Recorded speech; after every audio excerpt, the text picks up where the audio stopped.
ನಾವಿವತ್ತು ಹುಡುಕ್ತಾ ಇರೋದು ಯಾವ ಜೀಸಸ್ನ? ನಮಗೆ ಬೇಕಾಗಿರೋದು ಯಾವ ಜೀಸಸ್ ಗೊತ್ತಾ? ನಮ್ಮನ್ನ ಇಷ್ಟ ಈಡೇರಿಸುವ ಜೀಸಸ್. ನಾವು ಅಲ್ಲಿ ಇಲ್ಲಿ ಧ್ಯಾನ ಕುಡ್ಕೊಂಡು ಹೋಗ್ತೀವಿ ಧ್ಯಾನ ಕೇಂದ್ರಗಳಿಗೆ. ಯಾವ ಥರ ಧ್ಯಾನಕ್ಕೆ ಹೋಗ್ಲಿಕ್ಕೆ ನಮ್ಗೆ ಇಷ್ಟ? ಕೆಲವ್ರು ಹೇಳ್ತಾರಲ್ಲ, ನೀವು ಅಲ್ಲಿ ಹೋಗಿ ಪ್ರಾರ್ಥನೆ ಮಾಡಿ ಎಲ್ಲ ಒಳ್ಳೇದಾಗುತ್ತೆ. ಏನು ಒಳ್ಳೇದಾಗುತ್ತೆ? ಅದರ ಅರ್ಥ ಏನು ಗೊತ್ತಾ? ಅವ್ರ ಇಷ್ಟ ಎಲ್ಲ ಸಿದ್ಧಿ ಆಗುತ್ತೆ ಅಂತ. ಇಷ್ಟವನ್ನ ಸಿದ್ಧಿ ಮಾಡುವ ಒಂದು ಜೀಸಸ್ನ ಹುಡುಕ್ತಾ ಇದೀವಿ ಇವತ್ತು. ಪ್ರೀತಿಯ ಸಹೋದರ ಸಹೋದರಿಯರೇ, ಪಾಪದಿಂದ ವಿಮೋಚನೆ ಕೊಡುವ ಯೇಸುವನ್ನು ಇವತ್ತು ಯಾರು ಹುಡುಕ್ತಾ ಇಲ್ಲ. ಯಾಕೆಂದ್ರೆ ಎಷ್ಟು ಕೆಟ್ಟ ದಿನಗಳಲ್ಲಿ ನಾವಿದೀವಿ ಅಂದ್ರೆ, ಪಾಪಿ ಅನ್ನೋ ಮನೋಭಾವನೆನೇ ಇಲ್ಲ ನಮಗೆ. ನನ್ನಲ್ಲಿ ನಾನು ಪಾಪಿ, ನಾನು ಪಾಪದ ಒಂದು ಗುಲಾಮತನದಲ್ಲಿ ಇನ್ನೂ ಇದೀನಿ.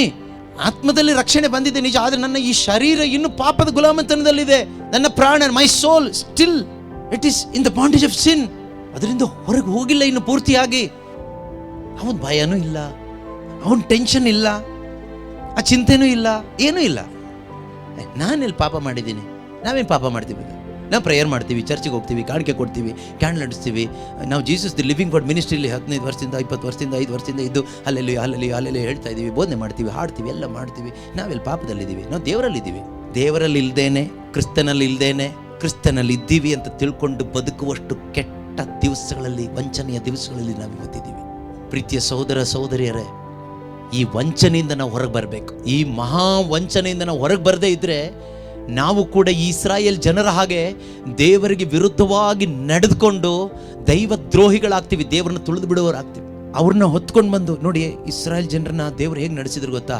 ಹಗಲು ಹೊತ್ತಿನಲ್ಲಿ ಅವರಿಗೆ ದಾರಿ ತೋರಿಸ್ಲಿಕ್ಕೆ ಅಥವಾ ಅವರಿಗೆ ಬಿಸಿಲಾಗಬಾರ್ದು ಅಂತ ಅವ್ರ ಮೇಲೆ ಮೇಘಸ್ತಂಭವಾಗಿಯೂ, ರಾತ್ರಿ ಹೊತ್ತು ಕತ್ತಲೆ ಆದಾಗ ಅವರಿಗೆ ದಾರಿ ತೋರಿಸ್ಲಿಕ್ಕೆ ಒಂದು ಬೆಳಕಾಗಿ ಅಗ್ನಿಸ್ತಂಭವಾಗಿಯೂ ದೇವರು ಅವ್ರ ಜೊತೆಯಲ್ಲಿ ನಡೆದು ಹೋದ್ರು.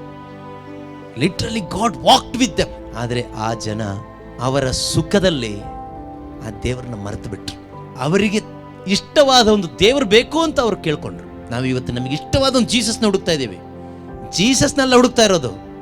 ಜೀಸಸ್ನ ಹುಡುಕಿದ್ರೆ ಜೀಸಸ್ ಖಂಡಿತ ಸಿಗ್ತಾರೆ, ಖಂಡಿತ ಸಿಗ್ತಾರೆ. ಅವರೆಲ್ಲೂ ದೂರ ಇಲ್ಲ, ಅವ್ರು ನಮ್ಮ ಸಮೀಪದಲ್ಲೇ ಇದ್ದಾರೆ. ಅವ್ರನ್ನ ಹುಡ್ಕೊಂಡು ನೀನು ಎಲ್ಲೂ ಹೋಗೋದು ಬೇಕಾಗಿಲ್ಲ. ಇರೋ ಸ್ಥಳದಲ್ಲೇ ಸ್ವಾಮಿ ನಾನು ಪಾಪಾತ್ಮ ಅಂತ ಹೇಳಿಬಿಟ್ರೆ ಸಾಕು. ಪಶ್ಚಾತ್ತಾಪದ ಒಂದು ಹೃದಯ ನಿನ್ನಲ್ಲಿ ಬಂದರೆ ಅಲ್ಲೇ ಸಿಗ್ತಾರೆ. ಆದರೆ ನಾವಿವತ್ತು ಹುಡ್ಕೊಂಡು ಹೋಗ್ತಾ ಇರೋದು ಧ್ಯಾನ ಮಂದಿರಗಳಿಗೆ ನನಗೆ ಬೇಕಾದ ಜೀಸಸ್ಸನ್ನ, ನನಗೆ ಬೇಕಾದ ದೇವರನ್ನ, ನಿಜವಾದ ದೇವರನ್ನಲ್ಲ, ನಿಜವಾದ ಜೀಸಸ್ನಲ್ಲ, ರಕ್ಷಕನಾದ ಯೇಸುವನ್ನಲ್ಲ, ಪಾಪಿಗಳನ್ನು ಹುಡುಕಿಕೊಂಡು ಬಂದ ಯೇಸುನಲ್ಲ. ಪಾಪಿಗಳನ್ನ ಹುಡುಕಿಕೊಂಡು ಬಂದ ಯೇಸು, ಅದು ನಾನು ಪಾಪಿ, ಯೇಸು ಇಲ್ಲ ಇದ್ದಾರಲ್ಲ, ಆ ಜೀಸಸ್ ಅಲ್ಲ. ಅವ್ರನ್ನ ತುಳಿದು ಬಿಟ್ಟು ದಾಟಿ ಹೋಗ್ತೀವಿ ನಾವು ಇಸ್ರಾಯೇಲ್ ಜನರ ಹಾಗೆ. ನಮಗೆ ಈ ದೇವರು, ನಮಗೊಂದು ದೇವರು ಬೇಕು.